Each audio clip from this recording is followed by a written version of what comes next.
Bom, gente, então estamos gravando a nossa reunião desta noite. Hoje nós vamos dar continuidade ao Apocalipse de Jesus. O Apocalipse não é de João, foi escrito por João, mas não é de João.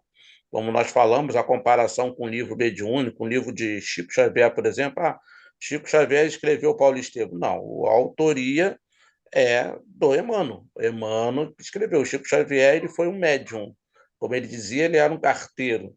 Assim, o caso do João Evangelista também.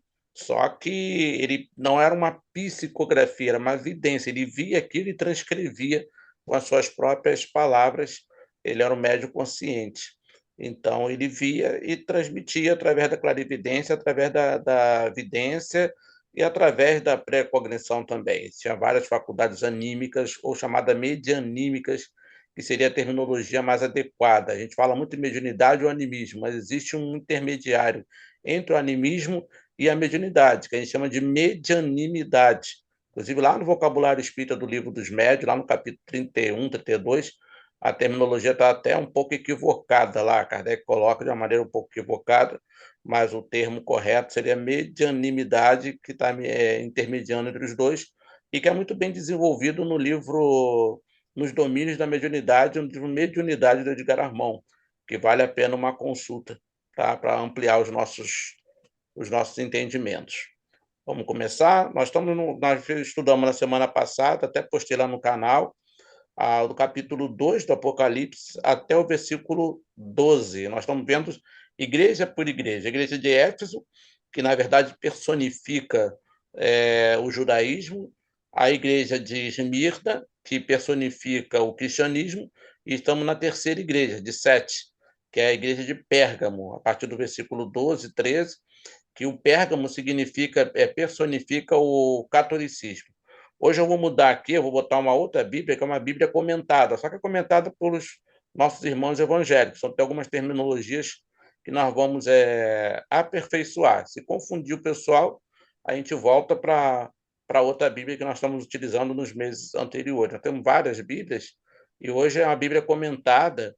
Tudo que está em vermelho é comentário, que tiver em negrito, em negro, é o texto original da Bíblia. Quem quiser acompanhar, comparar com a sua, pode fazê-lo também, tá? Alguma dúvida antes da gente começar, gente? Alguém quer fazer alguma colocação? Tranquilidade? Bom, vamos lá? Todo mundo está conseguindo visualizar aí o texto certinho?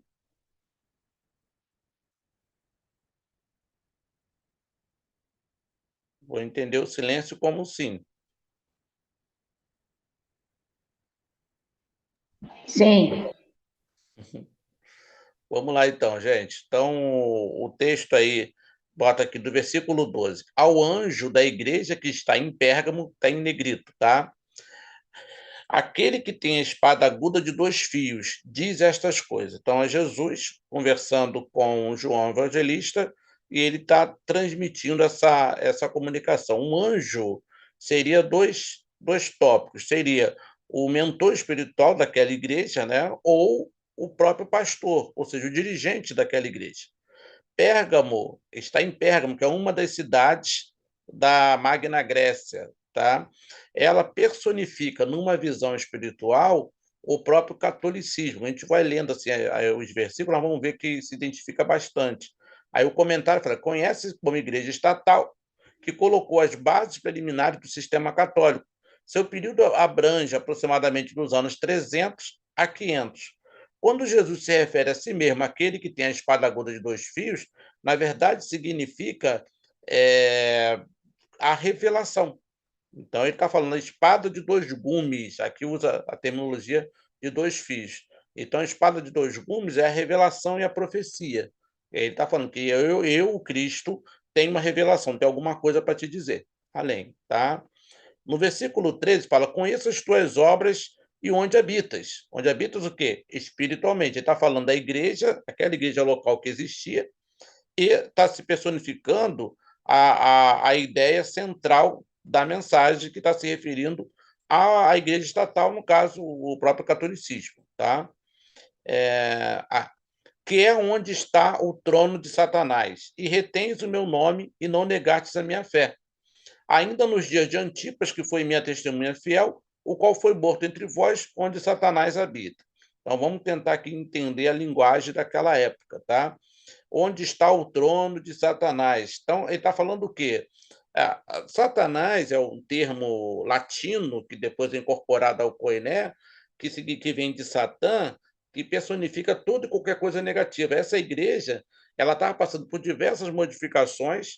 Era uma igreja que estava dando mais valor ao dinheiro do que propriamente aos ensinamentos cristãos. E tinha lá no meio dessa igreja uma pessoa chamada Antipas, que não tem assim os padres da igreja, os principais autores, não consegue identificar muito bem quem é, apenas que ele era um apóstolo dessa igreja e ele acabou sendo morto para manter a palavra. Então, aqui nessa premissa, Jesus está usando com João para que ele orientasse aos dirigentes dessa igreja que o Antipas estava correto. Ele foi morto por uma causa boa. E aqui Satanás está se referindo o quê? Tudo aquilo que ruim que estava acontecendo. Por isso fala, o qual foi morto entre vós, onde Satanás habita. Ou seja, a perseguição que aconteceu na igreja e fora da igreja também. Aí no versículo 14, mas tem uma das poucas coisas contra ti, porque tem lá os que seguem a doutrina de Balaão, o qual ensinava Balaque a lançar tropeço diante dos filhos de Israel, para que comesse das coisas sacrificadas aos ídolos e se prostituíssem. Então aqui ele está falando, essa igreja cometia adultério espiritual, o qual significa que eles tinham trocado a fé na cruz a outras coisas. E o dinheiro era a causa principal que se refere à igreja estatal. Olha só que coisa interessante. Os problemas que existiam na igreja de Pérgamo serão os mesmos problemas que vai acontecer na igreja estatal, principalmente do ano 300, do século IV, até o século VI, onde a igreja vai enriquecer demais e vai passar. É por isso que o livro é chamado profético, o livro do Apocalipse, porque ele está falando de uma igreja local, mas aquela igreja local tinha os mesmos problemas da igreja estatal, no caso, o catolicismo. Por isso que a epístola de Pérgamo ela se personifica no próprio catolicismo também. Arrepende-se, pois, ou seja, torna a cruz. Tornar a cruz significa o quê? Voltar aos ensinamentos originários de Jesus. Isso dito no ano 94, mais ou menos. Nós que conhecemos a história da igreja, sabemos como que a igreja foi se complicando cada vez mais, se conspurcando pelo decorrer. Aí veio a missão. No século XVI, a espiritualidade enviou Lutero com a missão de exumar a letra, está lá no livro A Caminho da Luz, e depois envia o Espiritismo, porque a Igreja Católica, infelizmente, faliu na sua missão, principalmente durante a Idade Média. Arrepende, pois, porque de outra maneira logo virei a ti e batalharei contra eles com a espada da minha boca. Que espada é essa, né, da boca? Jesus falou, a espada da minha boca, ou seja, é um ensinamento. Vai chegar um momento em que aquele tipo de comportamento não será mais sustentado. Vai acontecer várias épocas da vida, por exemplo, na época durante a Revolução Francesa, um pouco logo depois da Revolução Francesa, nós vamos ver o Papa sendo preso e sendo morto. Então, a Igreja Católica que se perdeu praticamente até depois se reunir aí em 1929, se uniu a Mussolini e fez com que a história da Igreja ficasse cada vez mais triste, ainda mais complicada ainda. Por isso que Pérgamo refere-se à Igreja Católica ou Igreja Estatal. Fala, dona Ana. Professor, boa noite. Esse movimento de Lutero, ele também então consta na profecia. Também, Foi, também profe- consta da foi, prof- foi profetizado isso, né? Foi. E tem uma missão, e eu costumo dizer que a missão do protestantismo ela foi seguida à risca, Uhum. tão bem ou talvez até melhor do que a doutrina espírita. Qual é a missão do protestantismo? Bom que a gente entenda. Lá no livro A Caminho da Luz, Emmanuel traz essa colocação de maneira perfeita. Ele fala: o protestantismo, na figura de Lutero, tinha a missão de exumar a letra. Então vamos no português. O que é exumar a letra? Tá? Exumar é trazer a lume, é fazer com que aquela letra que era escondida, que era impedida a outros, viesse a todos. Durante os 1000 anos da Igreja Católica na Idade Média, só o padre podia ler a Bíblia. Hoje nós podemos, todo mundo, qualquer um que quiser ler a Bíblia, pode ler. Isso que nós estamos fazendo agora, ou que você abrir sua Bíblia na mão, há uns 500, 600 anos atrás, você seria preso, seria excomungado, seria provavelmente queimado em praça pública. E o que nós devemos isso a quem? Ao protestantismo. O protestantismo, em 1517, quando ele lança lá as 95 teses na igreja de Gutenberg, o Lutero, e depois em 1501, contra o imperador Carlos V na Alemanha, ele protesta, é auxiliado pela burguesia e pelos anabatistas, com certeza, mas ele consegue a missão de fazer o quê? Publicar a Bíblia numa linguagem comum, que no caso era o alemão, e todo mundo agora tem acesso à letra. Qual era a missão? Se a missão do protestantismo era fazer que todo mundo tivesse acesso à letra, então ele conseguiu cumprir fielmente.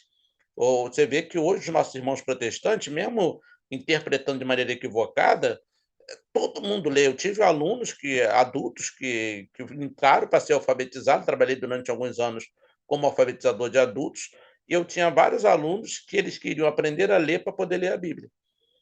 Isso graças ao quê? Ao protestantismo. Então, o protestantismo cumpriu fielmente a sua missão. Perfeito. Obrigada, professor. Ok? Ok.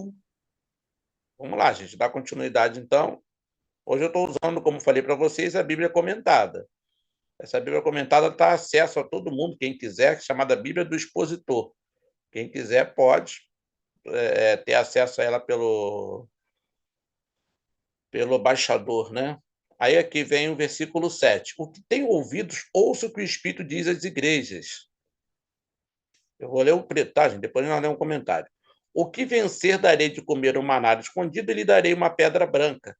E na pedra um novo nome escrito, o qual ninguém conhece, senão aquele que o recebe.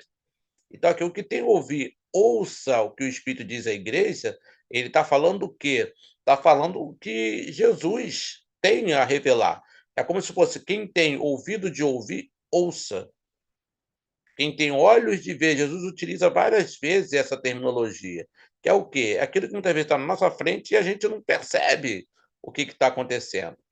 O que vencer darei de comer do maná escondido. O maná escondido se refere a uma ideia do judaísmo, que na época de Moisés, lá em Números, capítulo 11, versículo 16 em diante, salvo engano, você vai ver quando o povo já estava morrendo de fome e estavam lá desesperados, ele reúne lá aqueles 50 anciões, aí tem o Isaac e Meldade começa a profetizar, Josué pede para que Moisés repreenda, e ele forma aquilo que os espiritualistas chamam, eu gosto muito dessa terminologia, ele forma aquilo que chama de escola de profetas. Ou seja, é como se fosse desenvolvimento mediúnico, que era numa tenda, ele botava as pessoas que tinham mediunidade dentro de uma tenda para desenvolver a mediunidade lá dentro. E quando eles saem de lá, estavam passando fome, ele ora e vem o maná do deserto. A gente sabe que hoje o maná não é um fenômeno de efeitos físicos, não é nada. Isso ali é um fenômeno que existe durante um certo tempo naquela região, ali próxima a Israel, e que é uma flor do deserto que, em certas condições, ela emana e solta bolotas. Aquela bolota tem gosto mesmo. Então, existe uma explicação para aquela. E ele fala: lhe darei uma pedra branca, na qual a pedra está um nome escrito. Essa pedra branca, ela personifica como se fosse uma ideia de alguém escrevendo, porque os judeus tinham aquela ideia de o livro da vida. Então, pedra branca ela significa como se fosse alguma coisa fundamental. Jesus utiliza-se, fala de Pedro, por exemplo, como sobre você edificarei você será essa pedra fundamental. Então, pedra branca significa um marco, nesse sentido que ele está falando. Então, é como se estivesse falando lá, o que eu estou falando é muito importante. E aqui termina a orientação a essa igreja, que é a igreja de Pérgamo. E aqui nós vamos entrar numa outra igreja, que é chamada de Tiatira, a partir do versículo 18. Alguma dúvida quanto a essa primeira, gente? Tudo ok? Vamos lá. E aqui agora nós vamos ver. Deixa eu pegar aqui. Deixa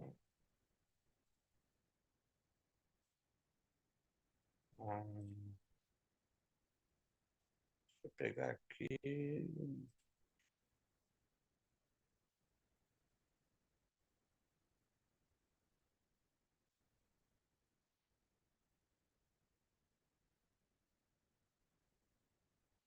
Versículo 18, tá?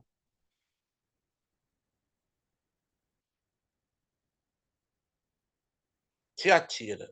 Tiatira, gente, é também uma das 7 igrejas, e ela tem uma referência, digamos assim, espiritual a esses movimentos, gnosticismo, esoterismo e ocultismo, que vai crescer, que hoje as pessoas têm uma visão equivocada, uma visão meio pejorativa desses movimentos. E nem sempre eles são tão ruins, digamos assim, tá? É bom a gente ter uma mente um pouco mais aberta, tá? Então diz: ao anjo da igreja em Tiatira, escreve: isto diz o Filho de Deus, que tem olhos como a chama de fogo e os pés semelhantes ao latão reluzente. Aí aqui nós fizemos uma observação: Tiatira era um centro trabalhista, com muitos grêmios que se dedicavam à confecção de roupa, tinturaria e olaria. Luta, a primeira convertida no Paulo de Filipe, era um mercado de Tiatira. A cidade era essencialmente secular, sem preferência por religião alguma. Então, quando ele fala de latão reluzente, existem duas imagens. Primeiro, a imagem que está lá em Ezequiel, porque ele se refere ao filho do homem com os pés de latão reluzente, mas, ao mesmo tempo, ele está falando do aspecto daquela cidade, que era uma cidade que lidava muito com essa metalurgia, etc. Então, a gente observa esse ponto. Tá? Eu conheço as tuas obras de amor e serviço e fé, a tua paciência, as tuas últimas obras, e que as últimas são mais do que as primeiras. Ele aqui, mais uma vez, eu vou botar agora na Bíblia comentada, para a gente poder ter uma visão maior. Então, ele fala: conheço as tuas obras, teu amor, serviço, fé e paciência de alguns. Alguns dessa igreja, por muito correto que eram, seguiam amando ao Senhor. O Senhor conhecia quem eram. E que as tuas últimas obras são mais do que as primeiras. Mencionam-se 2 vezes as obras. A última em sentido negativo, o qual significa que confiavam nela em vez de Cristo e na cruz.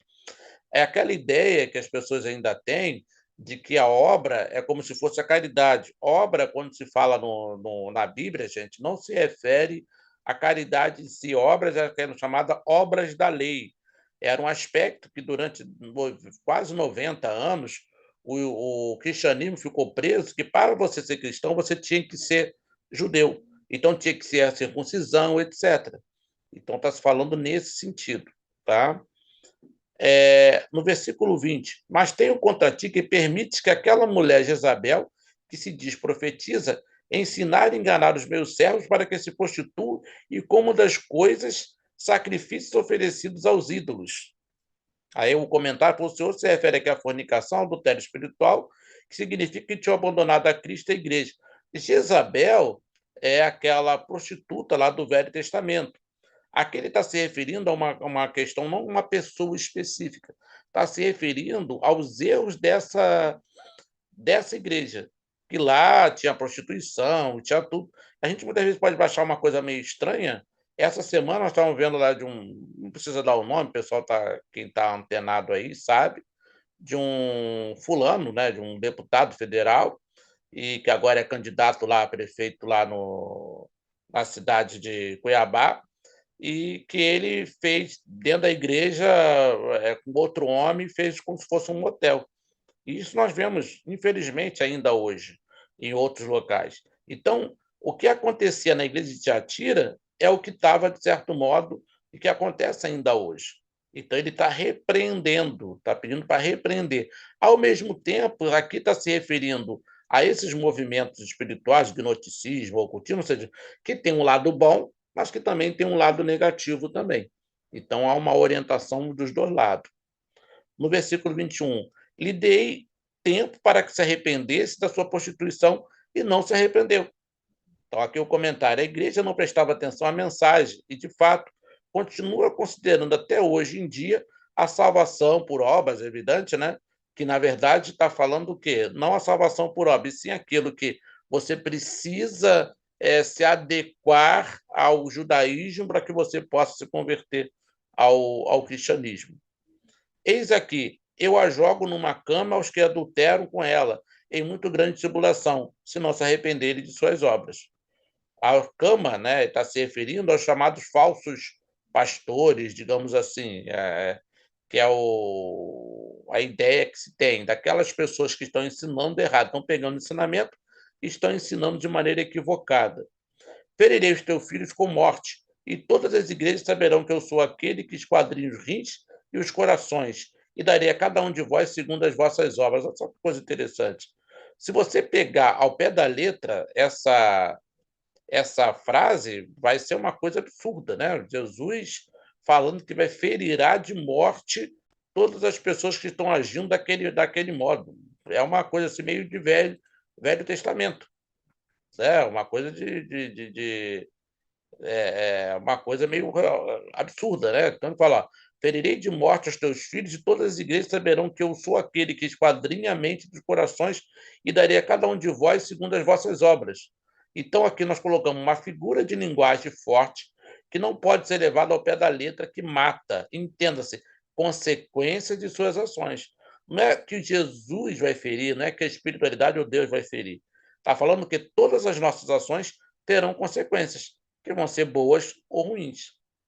No versículo 24, mas eu vos digo a vós e aos demais que estão em Tiatira, a todos quantos não têm esta doutrina e não conheceram, como dizem, as profundezas de Satanás, que outra carga não vos porei. Mais uma vez, o que são profundezas de Satanás? São doutrinas falsas, inverdades ou mentiras.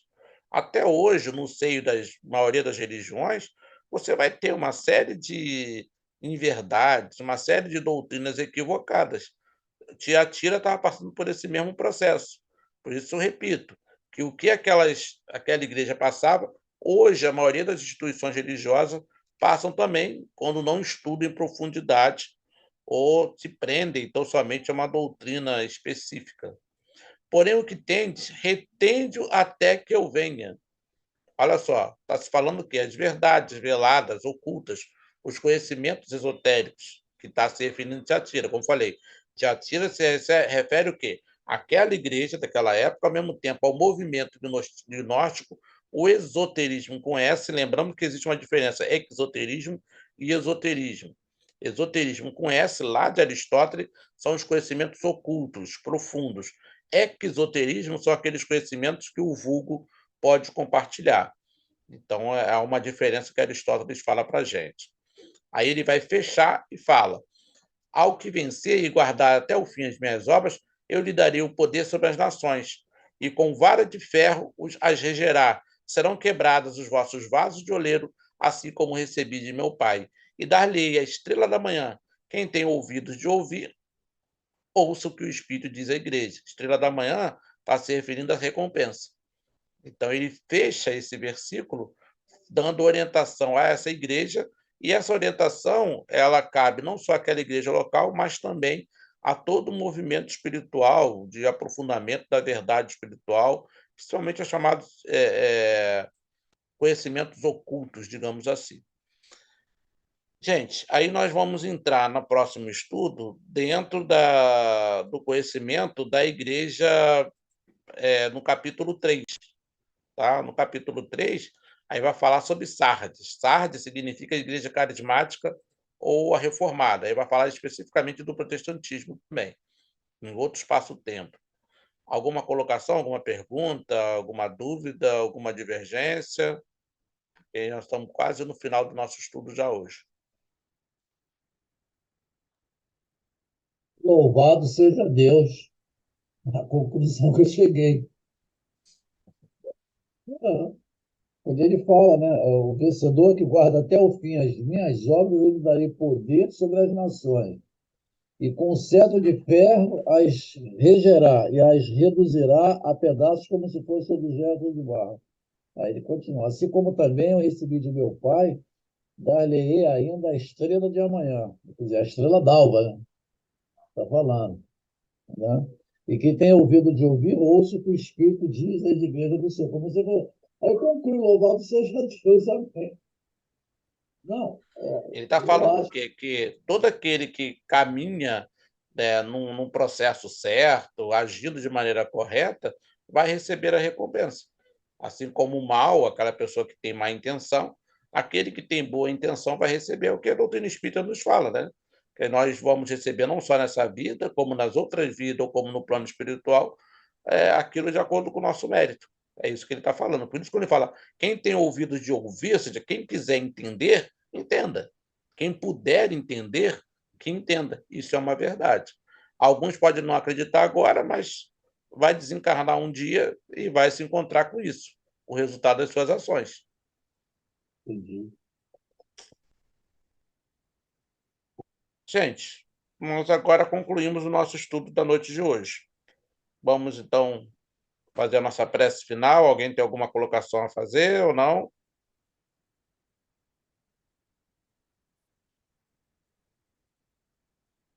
Quem poderia fazer a nossa prece de encerramento?